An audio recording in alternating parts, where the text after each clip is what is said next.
A very good afternoon and welcome to all those who have joined me in today's session of this live Facebook chat. Today I'm going to talk about fibroids. Do they happen more often nowadays? What symptoms they cause? And moreover, do they cause any problem with fertility? So, fibroids, friends, these are the commonest tumors in the female body. Um, when I say fibroids, some people do not understand the terminology fibroids. कुछ लोग समझते हैं कि ये बच्चेदानी में या uterus में गांठ है या रसौली है, उसे फाइब्रॉइड्स कहते हैं. तो ये सबसे कॉमन ट्यूमर्स होते हैं in women. But when I say tumour, lot of people actually think of cancer. So let me explain to you all tumors are not cancerous. Any new growth in the body is called a tumor. छोटी जो फुंसी भी होती है वो भी एक छोटा सा ट्यूमर ही होता है. बट सारे ट्यूमर्स कैंसरस नहीं होते. जो नॉन कैंसरस ट्यूमर्स होते हैं उनकी जो ग्रोथ होती है वो एक जगह पे लिमिट हो जाती है अपने आप, उसकी एक हद होती है. और कैंसरस ट्यूमर्स में उसकी हद नहीं होती, वो बॉडी में कहीं भी फैल सकता है. इसी वजह से हम कहते हैं कैंसर है, फैल जाएगा. So fibroids are not cancerous tumors. They are increasing now in numbers because nature के हिसाब से तो बच्चे जल्दी होने चाहिए. 20-25 साल की उम्र तक एक प्रेगनेंसी हो जानी चाहिए. सो आजकल क्योंकि कम प्रेगनेंसीज होती हैं, लेट प्रेगनेंसीज होती हैं, तो फाइब्रॉइड्स का इंसिडेंस या फाइब्रॉइड ज़्यादा पाए जाते हैं. इनफैक्ट अगर मैं कुछ फैक्ट्स बताऊं आपको, तो if you do ultrasound in women at the age of 40 and above, then at least 30 to 40% people, women, you will find they will have fibroids. Most of these are asymptomatic. That is the good thing. अच्छी बात यह है कि ज़्यादातर ये fibroids जो हैं ये कोई सिम्टम्स प्रोड्यूस नहीं करते. हमारी पुरानी किताबों में लिखा होता था गायनाकोलॉजी की, if you are not making babies you are making fibroids. तो कम बच्चे होते हैं तो फाइब्रॉइड्स ज़्यादा बनते हैं. इसका एक सिंपल सा एक्सप्लेनेशन है कि जब प्रेगनेंसी होती है तो 9 महीने तक पीरियड्स बंद रहते हैं. उसके बाद फिर काफ़ी समय तक, जब तक ब्रेस्ट फीडिंग करा रहे हैं एक्सक्लूसिव, तब भी पीरियड्स काफ़ी लोगों के बंद रहते हैं. तो हार्मोन्स हमारे सब एक स्टेडी स्टेट में होते हैं, उसमें फ्लक्चुएशंस नहीं होती. जबकि पीरियड्स जब होते रहते हैं तो फ्लक्चुएशंस होती हैं हार्मोन से, जो कि पार्ट एंड पार्सल है मेंस्ट्रुअल साइकिल की. और इसी वजह से जब ये हार्मोन्स फ्लक्चुएट करते हैं तो इससे जो यूट्रस की मसल होती है वो इरिटेट होती है और वो छोटे छोटे ट्यूमर्स बनाने लगती है. तो इसी वजह से पहले ज़्यादा बच्चे होते थे तो फाइब्रॉइड्स कम हुआ करते थे. पर जैसा कि मैंने कहा कि ज़्यादातर फाइब्रॉइड सिम्टम्स नहीं क्रिएट करते हैं, और सिर्फ एक रिपोर्ट पर, अल्ट्रासाउंड की रिपोर्ट पर पढ़कर कि फाइब्रॉइड है, उससे परेशान होने की ज़रूरत नहीं होती. बहुत सारे लोग इतना डर जाते हैं, और कुछ लोग ऐसे भी होते हैं जो गलत सलाह देते हैं. There are lot of young women who even have their hysterectomy. बहुत सारे लोग अपनी यूट्रस तक निकलवा देते हैं डर के मारे कि उन्हें बताया जाता है कि तुम्हारी यूट्रस में ट्यूमर है, और उन्हें लगता है कि ये कैंसर है और फैल जाएगा, और यंग एज में ही यूट्रस निकाल देते हैं. सो ये बहुत इम्पॉर्टेंट है समझना कि फाइब्रॉइड्स बहुत कॉमन ट्यूमर होते हैं, हमेशा प्रॉब्लम्स नहीं क्रिएट करते, और जब प्रॉब्लम क्रिएट करते हैं तो उसका इलाज है. और हर महिला को सिर्फ क्योंकि उसकी यूट्रस में फाइब्रॉइड है इलाज की ज़रूरत भी नहीं होती. So basically, what symptoms can you have if you have fibroids? Like I said, majority are asymptomatic. मतलब ज़्यादातर लोगों को कोई समस्या नहीं होती, उन्हें पता भी नहीं होता उनके फाइब्रॉइड है यूट्रस में, until and unless they get an ultrasound done for some reason or sometimes in pregnancy. So जिनको प्रॉब्लम होती है, women who do have symptoms, the commonest symptom is heavy menstrual bleeding. Periods में ज़्यादा bleeding होना सबसे common symptom है. कभी कभी इरेगुलर ब्लीडिंग भी होने लगती है. So bleeding is the commonest symptom. Fibroids के सिम्टम इस पे भी डिपेंड करते हैं कि फाइब्रॉइड की लोकेशन कहाँ है यूट्रस में, साइज़ कितना बड़ा है. अगर कई बार फाइब्रॉइड्स बहुत बड़े जब साइज़ के हो जाते हैं, 10-10, 15-15 सेंटीमीटर के हो जाते हैं, तो उनके वज़न से डिस्कम्फर्ट हो सकता है। उससे हो सकता है कि अगर वो ब्लैडर को आगे इरिटेट करे तो यूरिन की फ्रीक्वेंसी हो सकती है, बार बार यूरिनेशन की फीलिंग हो, इस तरह के सिम्टम्स हो जाते हैं। और कभी कभी in some women there can be a problem getting pregnant. कुछ लोगों में प्रेगनेंसी होने में मुश्किल होती है फाइब्रॉइड की वजह से, या प्रेगनेंसी होने पे मिसकैरेज का चांस बढ़ जाता है। These two symptoms, particularly infertility or difficulty in conceiving and miscarriages, these are most commonly seen in women who have fibroids inside the cavity. Uterus एक कंटेनर है, जैसे उसके अंदर एक कैविटी है और उसकी एक वॉल है। जो फाइब्रॉइड्स यूट्रस के अंदर पॉइंट करते हैं, अंदर आ जाते हैं, जो सरफेस, जो कैविटी में, उन फाइब्रॉइड्स में प्रेगनेंसी होने में प्रॉब्लम हो सकती है, उन फाइब्रॉइड से मिसकैरेज हो सकता है। इनफैक्ट ब्लीडिंग की समस्या भी उन में ज़्यादा होती है जिनके फाइब्रॉइड्स यूट्राइन कैविटी में ग्रो करते हैं। वही फाइब्रॉइड अगर बाहर की तरफ ग्रो कर रहा है, पेट में यूट्रस से बाहर की तरफ निकल रहा है, तो कई बार बहुत बड़े बड़े फाइब्रॉइड्स भी कोई सिम्टम्स प्रोड्यूस नहीं करते। So that was about the symptoms. What about the treatment? So जिन फाइब्रॉइड्स का, जैसा मैंने बताया कि जो यूट्राइन कैविटी के अंदर ग्रो करते हैं, उनको हम आजकल, पहले किसी ज़माने में तो मेजर ऑपरेशन होता था, पेट खोलकर हमें और फिर यूट्रस को कट करके उसमें से फाइब्रॉइड अंदर से निकालना होता था। बट आज के ज़माने में बहुत एडवांसेस हो चुके हैं सर्जरी में, और हम हिस्ट्रोस्कोपिक सर्जरी कर सकते हैं। हिस्ट्रोस्कोपिक सर्जरी का मतलब होता है कि कैमरा आप यूट्रस के अंदर डाल सकते हैं और यूट्रस के अंदर देख सकते हैं। जैसे कि लैप्रोस्कोपी हम करते हैं तो पेट में कैमरा डालकर पेट के अंदर के सब उनको देख सकते हैं, ऑर्गन्स को, ऐसे हम यूट्रस के अंदर देख सकते हैं। और उसमें आप बहुत क्लियरली देख सकते हैं कि यूट्रस का फाइब्रॉइड का साइज़ कितना है, कहाँ है, और उसको उसी रास्ते से, मतलब हिस्ट्रोस्कोपिक इंस्ट्रूमेंट्स के द्वारा ही उसको काट के निकाला जा सकता है। अच्छी बात यह है कि जब हम फाइब्रॉइड निकालते हैं तो बाकी की यूट्रस को कोई डैमेज नहीं होता, जिससे कि आगे प्रेगनेंसी होने में तो फ़ायदा होता ही है, प्रेगनेंसी होने का चांस बढ़ जाता है। मिसकैरेज का अगर किसी को प्रॉब्लम है तो मिसकैरेज नहीं होता, बिकॉज यूट्रस के अंदर अब कुछ भी फॉरेन बॉडी नहीं है। सो बेसिकली, और एक और फ़ायदा है कि जिन पेशेंट्स में हम हिस्ट्रोस्कोपी के लिए फाइब्रॉइड्स निकालते हैं, जब उन्हें प्रेगनेंसी होती है तो वो नॉर्मल डिलीवरी उनकी हो सकती है। पहले जब हम पेट खोलकर ऑपरेशन करते थे तो हम पहले पेट को, एब्डोमेन को कट करते थे, फिर यूट्रस को करते थे, तो यूट्रस को की दीवार को, उसकी वॉल को पूरा पूरा फुल डेप्थ में काटना पड़ता था कैविटी में जाने के लिए। ऐसे केसेस में हमें डर रहता था कि प्रेगनेंसी में यूट्रस में फट ना जाए, जहाँ से टाँके सिले हैं, जहाँ से काट के निकाला है, या लेबर में कभी बच्चेदानी फट ना जाए। तो उसको सोचते हुए, उस रिस्क को देखते हुए, हम ऐसे लोगों में फिर बच्चे सिजेरियन से ही कराते हैं, डिलीवरी सिजेरियन से ही प्रेफर करते हैं, because we don't want to take the risk of uterine rupture during pregnancy और लेबर.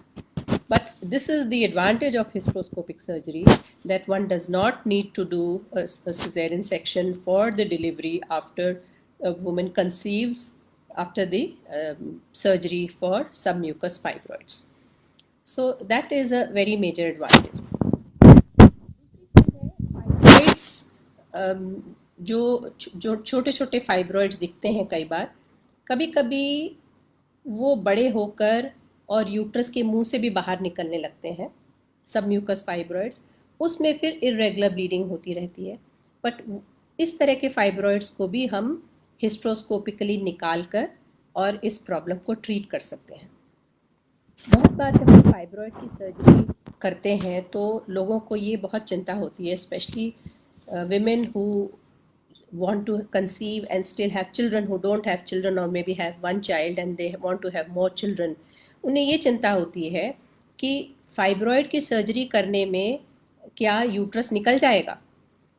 तो इसका मैं समझाना चाहती हूँ कि ऑलमोस्ट ऐसा बहुत रेयर होता है कि हम किसी का प्लान करें फाइब्रॉयड निकालना और उसकी यूट्रस निकालना पड़े।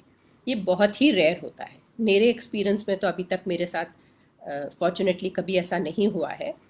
सो फाइब्रॉयड निकालना, एक तो हम हिस्ट्रोस्कोपिकली निकाल सकते हैं, लेकिन जो फाइब्रॉयड्स वॉल में ज़्यादा होते हैं, कैविटी में नहीं होते, उनको हम या तो लेप्रोस्कोपिक निकाल सकते हैं, लेप्रोस्कोप के द्वारा निकाल सकते हैं, या हम पेट खोल कर निकाल सकते हैं। बट इन सब केसेस में यूट्रस निकालने की ज़रूरत नहीं होती। और कुछ लोगों को ये भी चिंता होती है कि क्या फिर उसके बाद प्रेगनेंसी होगी कि नहीं होगी। अगर छोटे छोटे फाइब्रॉइड्स हैं तो हम लोगों को सलाह ये देते हैं कि आप पहले प्रेगनेंसी, अगर प्रेगनेंसी होने में परेशानी नहीं है, आप पहले प्रेगनेंसी करें, you have as many children as you want, उसके बाद अगर फाइब्रॉयड बहुत बड़ा हो तब उसको निकालने की सोचें।